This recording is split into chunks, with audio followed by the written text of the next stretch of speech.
Good morning po mga kablis po. Wala nang lakas. Nawalan po ng lakas. Kinatapos ko lang po magpala ng yellow. And ngayon naman po tayo ay we're gonna try to walk. Mag-walk po tayo mga kablis po. Ayan. Tingnan niyo po ang ating lalakaran.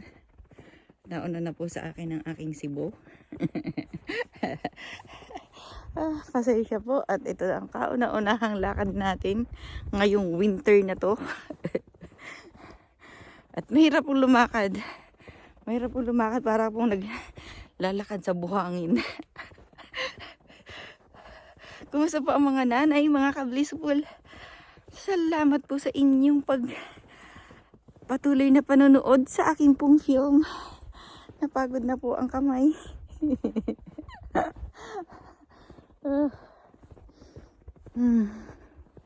Ayan po ang ating kapaligiran. Oh. Tingnan nyo po ang ganda ng mga puno. Punong-puno po ng isno. Ngayon po siguro ay mga 11 o'clock in the morning here. Ayan. Ano ba? Makisama ka. Makisama kang camera ka. Oh. Oh well. Ayan na po. Yan na po ang pinakamaganda. Pinakamagandang anggulo.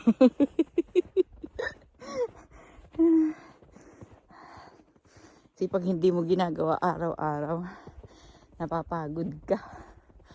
Napapagod ka lang pala. Madalian. Tignan niyo po ang nilakaran ko.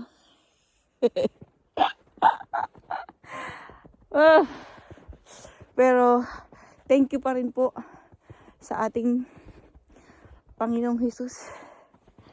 Salamat din pa rin po sa blessing na ibinigay po ninyo sa akin ngayong araw na to.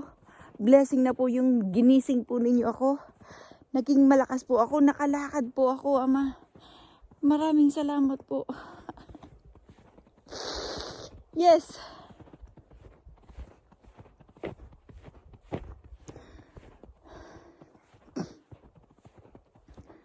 Napaka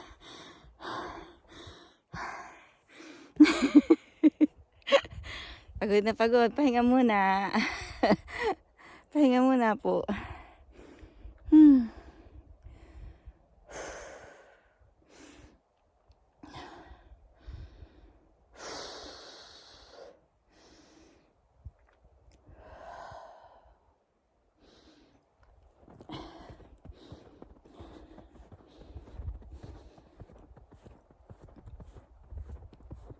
Naninibago po ako sa sarili ko. Kasi yung pong pagsasalita ko ay mabagal. Pero totoo po, mahirap pong maglakad mga kablisful.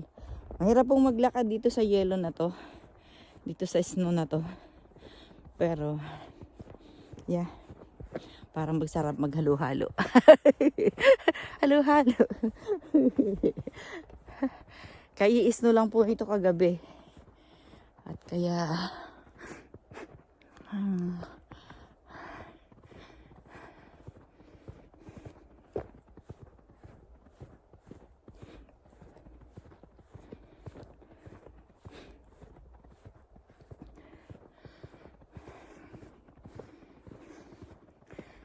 talagang taon-taon naman po talagang nag-i-snow.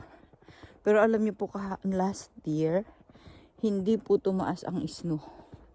Yun po yung pinakang kakaiba dito sa naranasan ko dito sa lugar namin.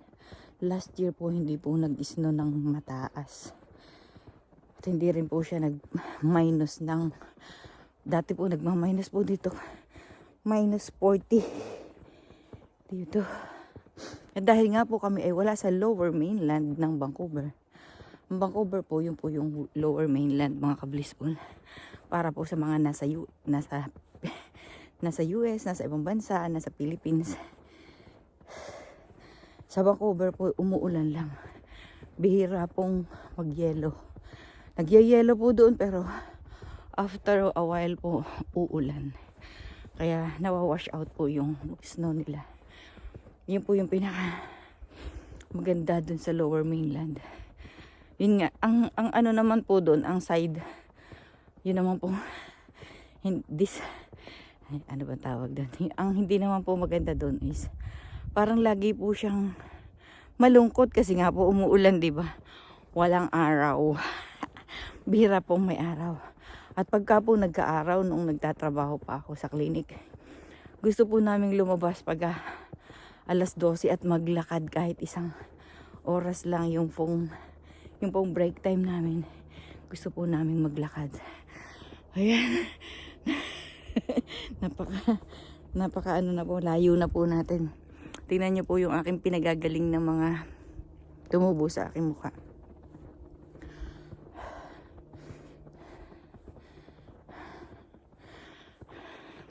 Wala po akong foundation, wala po akong makeup ngayon mga ka-blissful.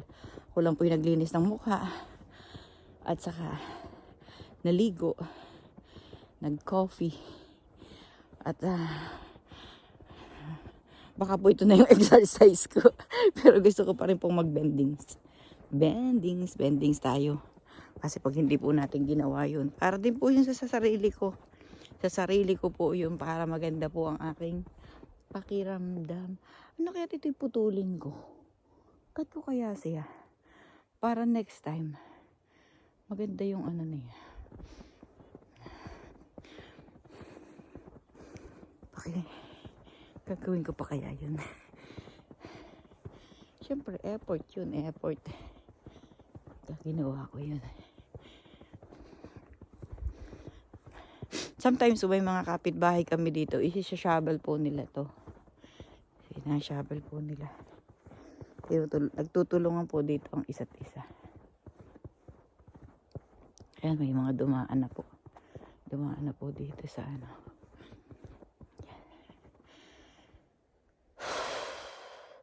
Nandito na po tayo sa bundok. Nasa itaas ng bundok na po tayo. Pero may bundok pa rin po doon, di po ba? Ang plano po namin paggawan siguro dito ng ano. Kasi sa amin pa rin po itong lugar na to. Siguro po pagkagawa namin ng pag po binigyan tayo ng pagkakataon ng Diyos, ipagagawan pa po ng something na pwede pong pakinabangan ng mga bata. But you know, for sale po itong lugar namin. Gusto po naming ibenta at bumili po ng hindi man po ganito kalaki. Para po concise. Yung kumbaga, hindi hiwa-hiwala yung property. At saka, bali, kumita na rin po kami dito eh. Kung ibibenta. Ibinibenta po. Nasa market po itong place namin mga ka-blissful. Yung po mga nandito sa Canada, na gusto po ng mga ganitong lugar, PM po kayo sa akin mga ka-blissful. Ito po para lang siguro para sa mga yung mga bata-bata pa, hindi po sa amin. Mga bata-bata pa na pwede po silang mag-garden, ng farm, mag-alaga ng mga hayop.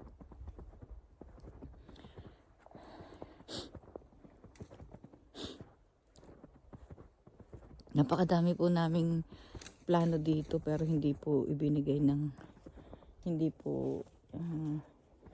po mabilis na ibinigay or naniniwala po ba kayo na pagka ang isang bagay na ginusto ninyo ay hindi natuloy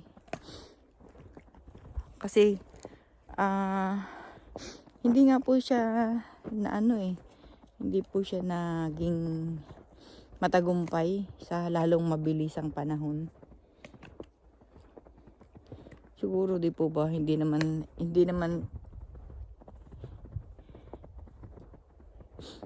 kung hindi talaga kung hindi bukol, hindi ukol ay hindi bubukol.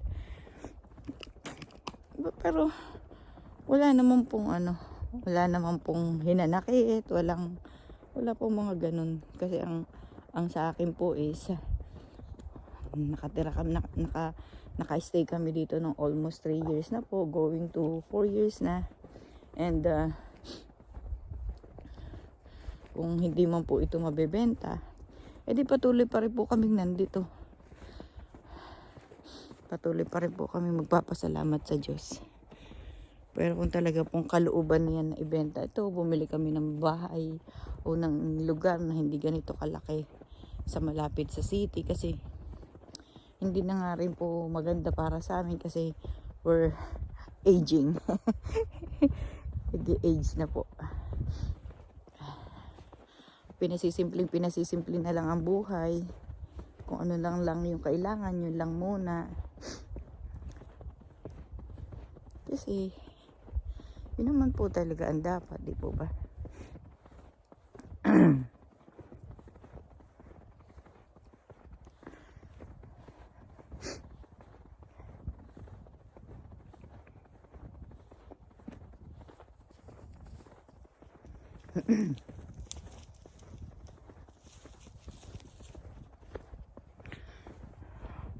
Almost 30 minutes na po ako nasa labas, mga ka-blissful. Mahirap pong lumakad. Ayan o, pabalik na po tayo. Ayan o. Diyan.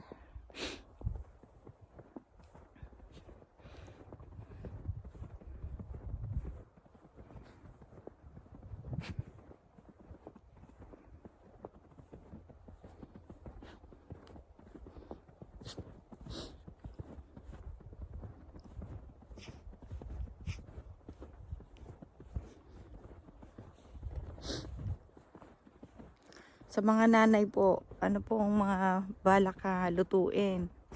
Today is pagising po ninyo, Monday na po.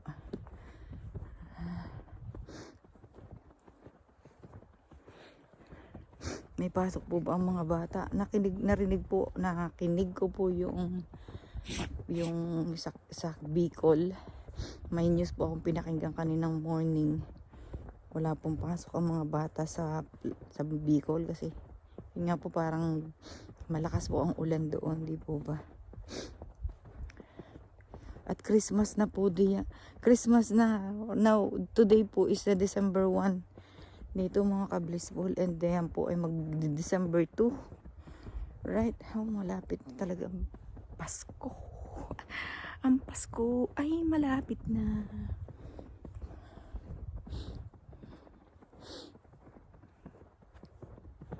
Bo is wondering.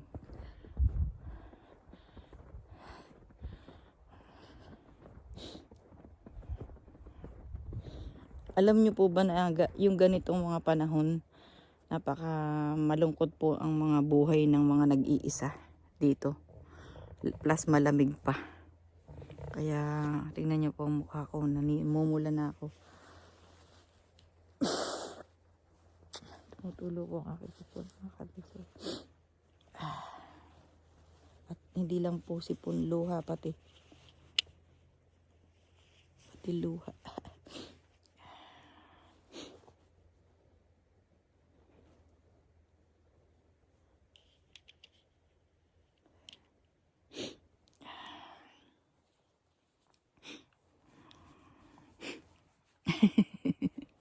Pasensya po kayo, nakasama ko sa aking pagluha.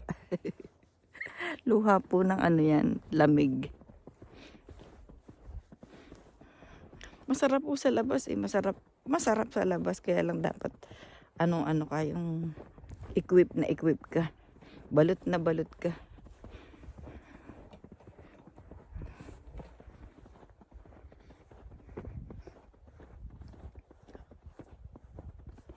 Malapit na pong matapos ang lakad natin. Maraming salamat po sa pagsama ninyo sa akin, mga ka-blissful. Maraming salamat po.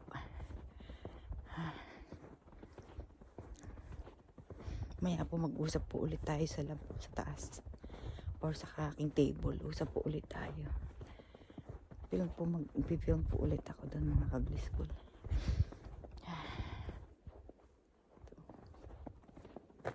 Kinalat po si Bu dito. Delikado.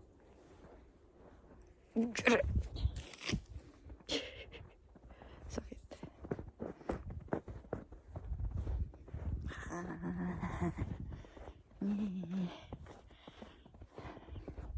Masaya siguro si Bunso pagka nandito na siya.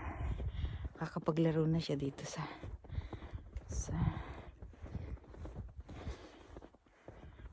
kapagod. Siguro pag inaraw-araw kong maglakad dito, masasanay din yung akin pa.